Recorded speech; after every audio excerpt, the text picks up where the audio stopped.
कोई काला धन बचेगा नहीं, काला धन सब वापस आ जाएगा और साथ ही साथ भ्रष्टाचार खत्म हो जाएगा। याद है कि नहीं याद है? और हमारे व्यापारी जानते होंगे आधी रात को जिस तरीके से कभी आजादी का जश्न मनाया गया था, उसी तरीके से रात में जश्न मना करके जीएसटी लागू कर दिया।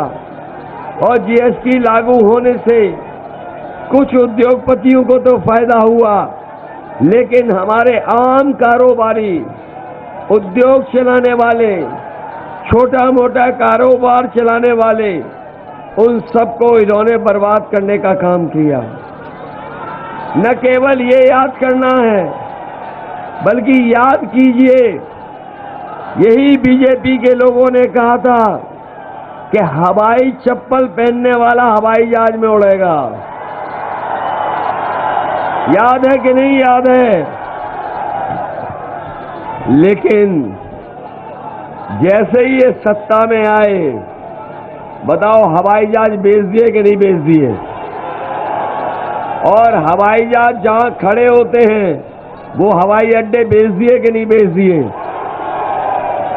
आज जानकारी कर लेना, रेलगाड़ियां बिक रही हैं, रेलवे स्टेशन में जो कीमती जमीनें हैं वो भी बिक रही हैं, पानी का जहाज बेच दिया, बंदरगाह बेच दिया। कभी सोचा कि इन्होंने सब क्यों बेच दिया? वो इसलिए बेच दिया कि एक पुरानी कहावत सबको याद होगी, न रहेगा बांस जब सब बिक जाएगा, तो फिर क्यों नौकरी और रोजगार देना? बताओ, नौकरी और रोजगार खत्म हो गए कि नहीं खत्म हो गए? इन नौजवानों ने 5 साल इंतजार किया कि नहीं किया? और बाबा मुख्यमंत्री तो यहीं के थे, बाबा मुख्यमंत्री तो यहीं के थे। ये किसको नौकरी देते रहे, किसको रोजगार देते रहे? बताओ, चिल्लूपाल विधानसभा के लोगों, किसे नौकरी दे दी इन्होंने? रोजगार। इसलिए मैं कहना चाहता हूं, इनके नेताओं के भी आपने भाषण सुने होंगे। इनके जो छोटे नेता हैं वो छोटा झूठ बोल रहे हैं, और जो बड़े नेता हैं वो बड़ा झूठ बोल रहे हैं, और जो सबसे बड़े नेता हैं वो सबसे बड़ा झूठ बोल रहे हैं। बताओ, झूठ बोलते हैं कि नहीं बोलते हैं? किसान भाइयों, आपके लिए कहा था कि किसानों की आय दोगुनी हो जाएगी। किसी की आय दोगुनी हो गई, और जब आपने फसल पैदा की होगी, अगर आप खरीद केंद्र पे ले गए होंगे तो आपको उसकी कीमत नहीं दे पाई सरकार। धान की भी लूट हो गई, और जब आप खाद लेने गए थे, बताओ खाद मिल गई क्या? सुना है फर्टिलाइजर का प्लांट तो यहीं लग गया है, आसपास लगा है, लेकिन आपको खाद नहीं दे पाए, डीएपी नहीं दे पाए। और जब बोरी देखी होगी तो बताओ, बोरी में से 5 किलो की चोरी हो गई कि नहीं हो गई? ये तो अभी 5 किलो की चोरी की है, इनकी दोबारा सरकार आ गई तो 10 किलो की चोरी कर लेंगे।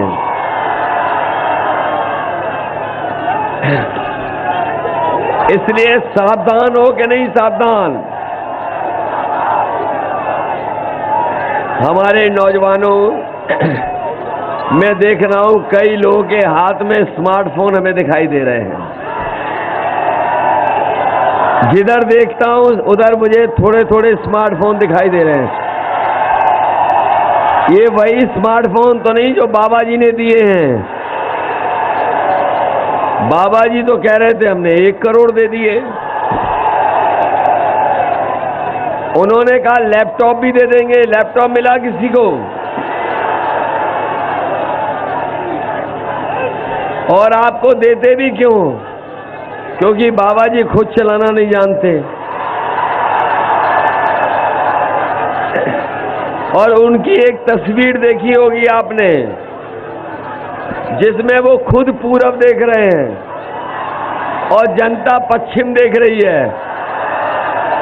तब पता लगा कि इन्हें स्मार्टफोन भी चलाना नहीं जानते।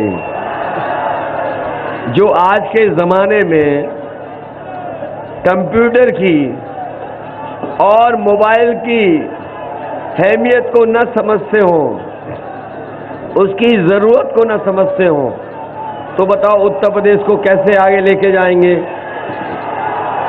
और इनके नेता याद है, उन्होंने ऐसा बयान दिया है लैपटॉप को लेकर के कि हर आदमी लोटपोट हो जा रहा है। उनके वो नेता जो हैं, बड़े नेता, जो पहले घर घर जाके प्रचार कर रहे थे, पता नहीं वो पर्चा बांट रहे थे कि थूक मार रहे थे। और जब से लोगों ने उन्हें लाल वाले सिलेंडर दिखा दिए, वो घर घर प्रचार करना बंद करके अब दूर से प्रचार कर रहे हैं। याद है उन्होंने क्या कहा?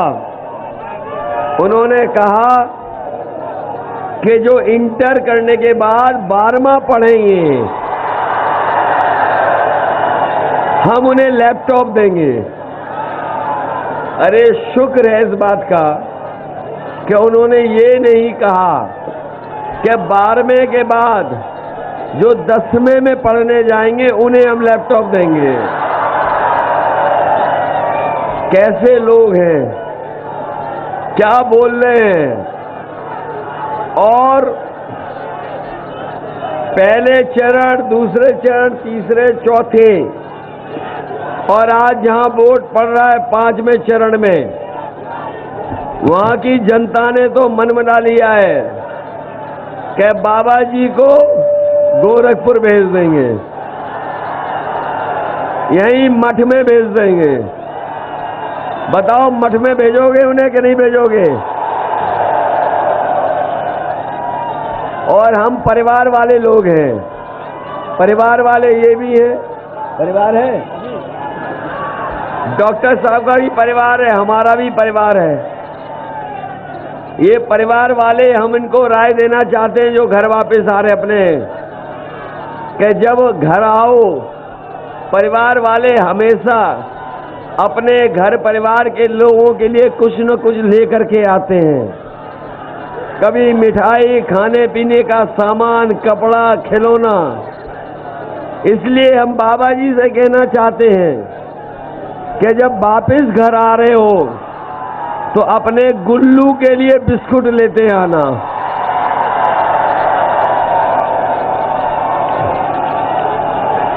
जो उनका गुल्लू है उसके लिए बिस्किट लेते आना। और इधर आपने देखा होगा कि इन्होंने गौशाला में बहुत सारी गाय माताओं को रखा। इतनी लूट कभी नहीं हुई होगी जितनी भूसे के नाम पर, गाय मां की सेवा के नाम पर लूट हुई है। और हमारी गाय मां भूखी मर रही हैं। और हमारे बाबा मुख्यमंत्री जी का जो प्रिय जानवर है, जो हमारे बाबा मुख्यमंत्री का प्रिय जानवर है, बताओ सड़कों पे टक्कर मार के लोगों की जान ले रहा है कि नहीं ले रहा है? जो सरकार हजारों करोड़ गौशाला के नाम पर चट कर जाए, उनसे क्या उम्मीद करोगे और जिन्होंने न केवल महंगाई बढ़ाई है, बेरोजगारी बढ़ाई है, बल्कि 11 लाख पद नहीं भर पाए ये लोग सरकार के। बताओ 11 लाख पद खाली हैं कि नहीं नौजवानों? इसलिए मैं आप नौजवानों से कहना चाहता हूं, आप समाजवादियों की सरकार बनाइए। मैं आपको भरोसा दिलाता हूं कि सरकार के जितने भी पद खाली हैं उन पदों को भर करके अपने नौजवानों को नौकरी देने का काम समाजवादी लोग करेंगे। ये जो गर्मी निकालने की बात कह रहे थे, अक्सर हम सुन रहे हैं उनकी बातें। वो कह रहे गर्मी निकाल देंगे।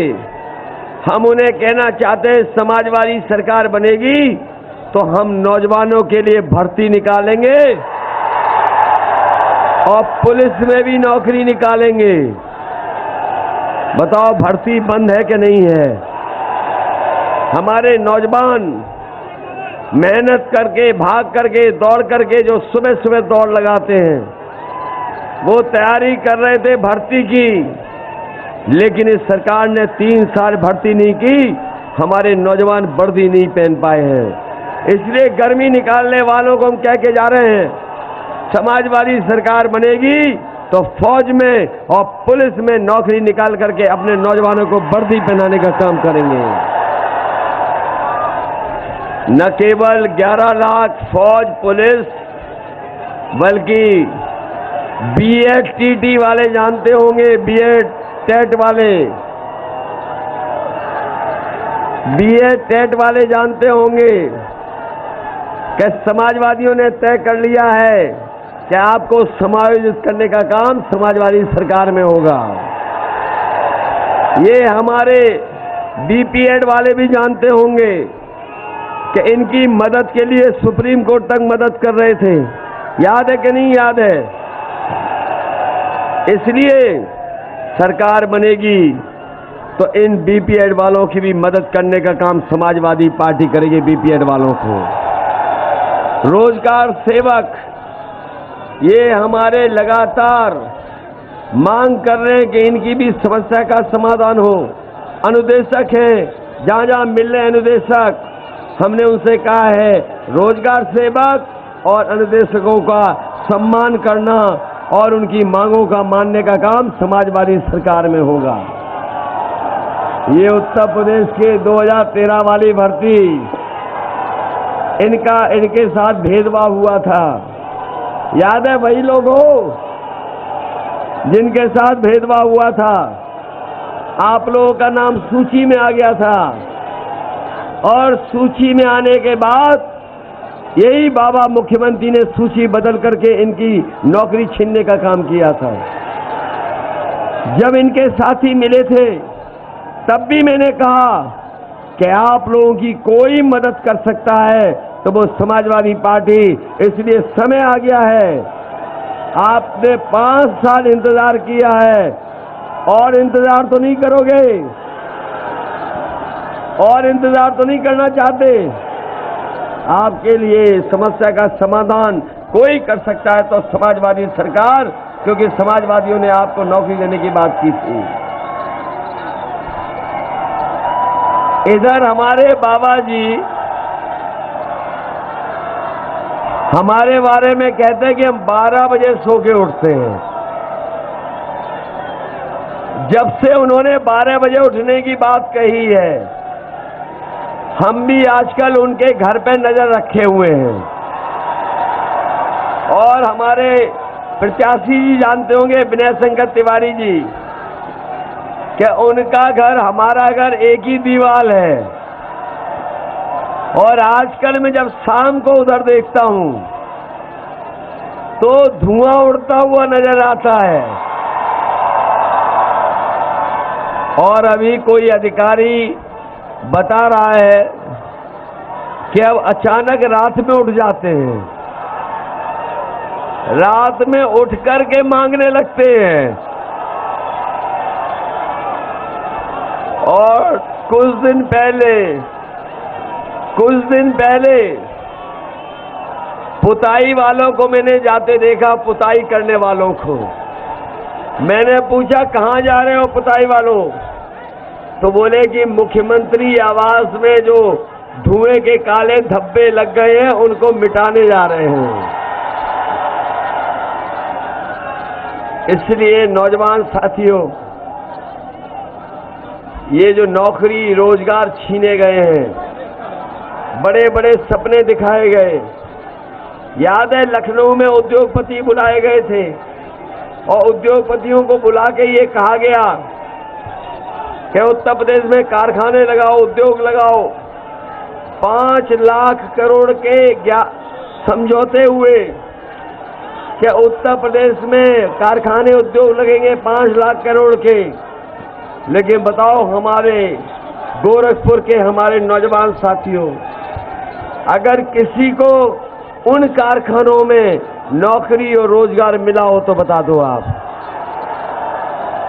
न केवल कहा कि 5 लाख करोड़ रुपए आएंगे उत्तर प्रदेश में, बल्कि ये भी कहा कि डिफेंस एक्सपो लगने के बाद उत्तर प्रदेश में मिसाइल बनेंगी, बम बनेंगे, न जाने क्या क्या बनेगा। लेकिन इधर हम 5 साल में देख रहे हैं, जिन्होंने वादा किया था मिसाइल बनाने का, वो आज तक माचिस की तिल्ली नहीं बना पाए।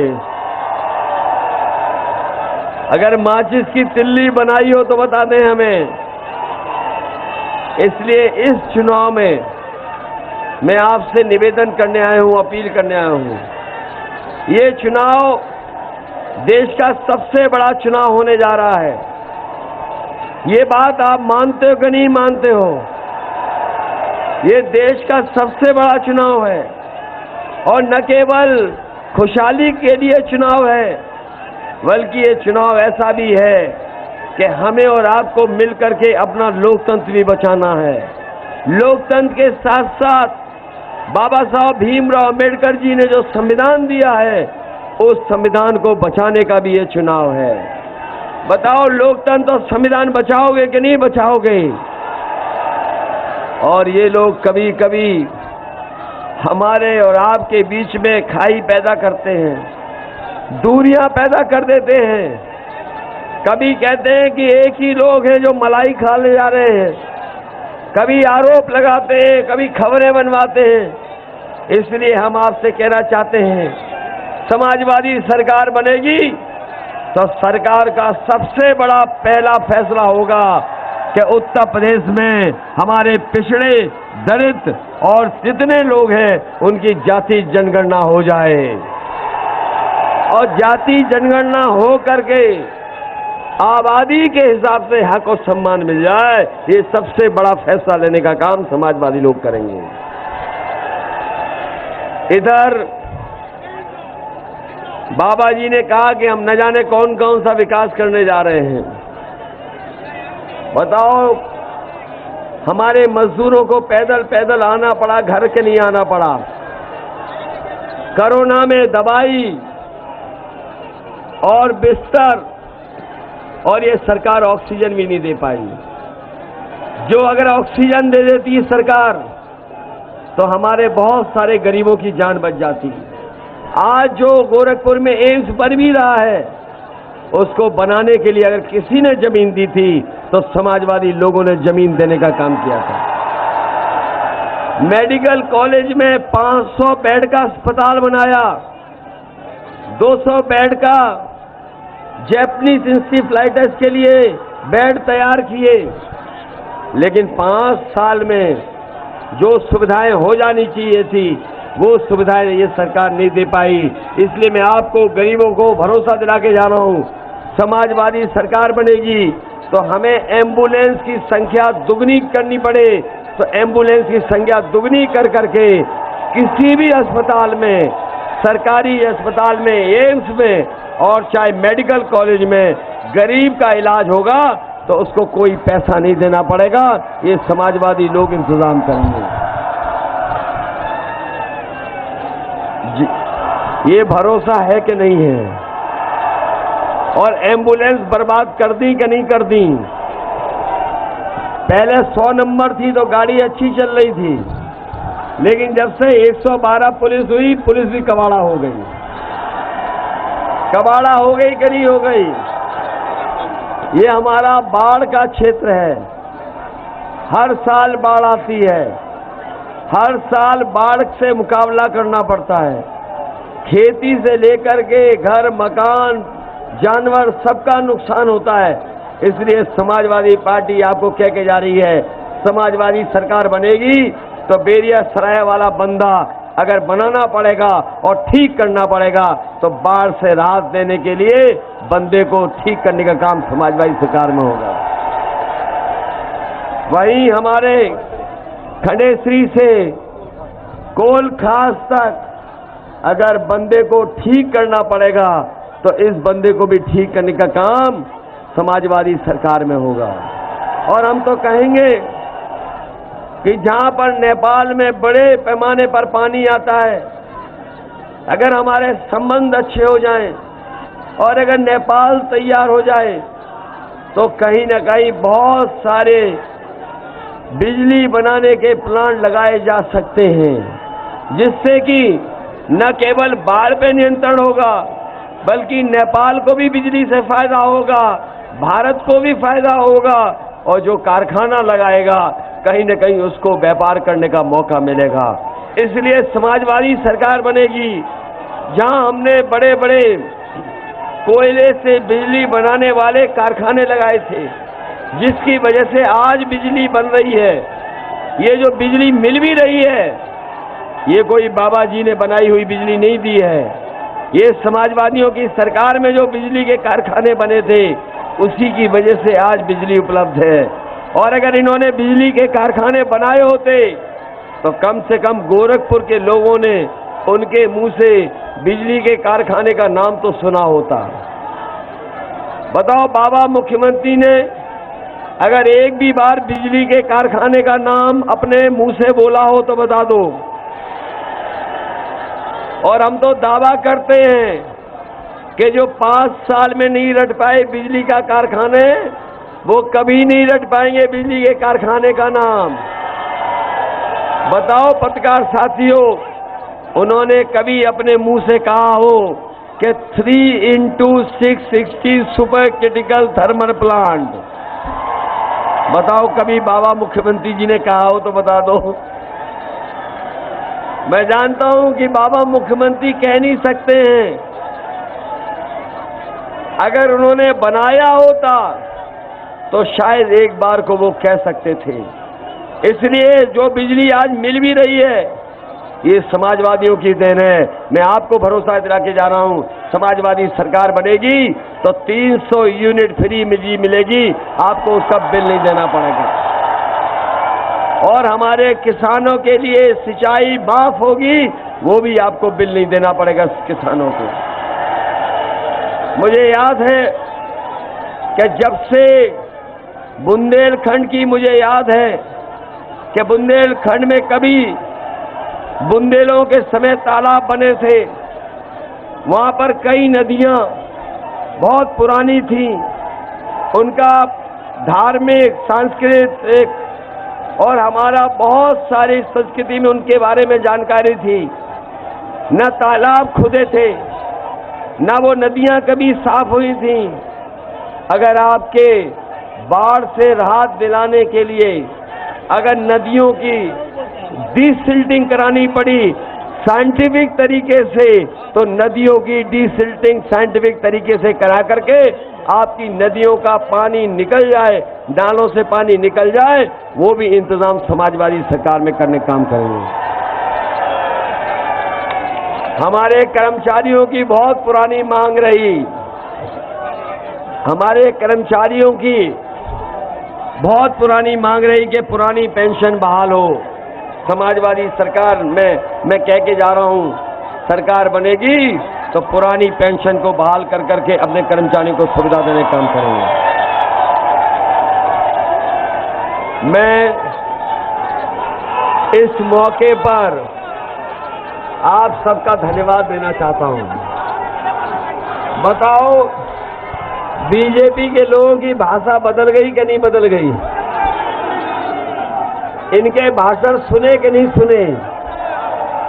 और ये इनकी भाषा इसलिए बदल गई क्योंकि जनता ने इनकी खटिया खड़ी कर दी है। जिनकी खटिया हो गई खड़ी, उन्हीं के बयान आ रहे हैं अब घटिया।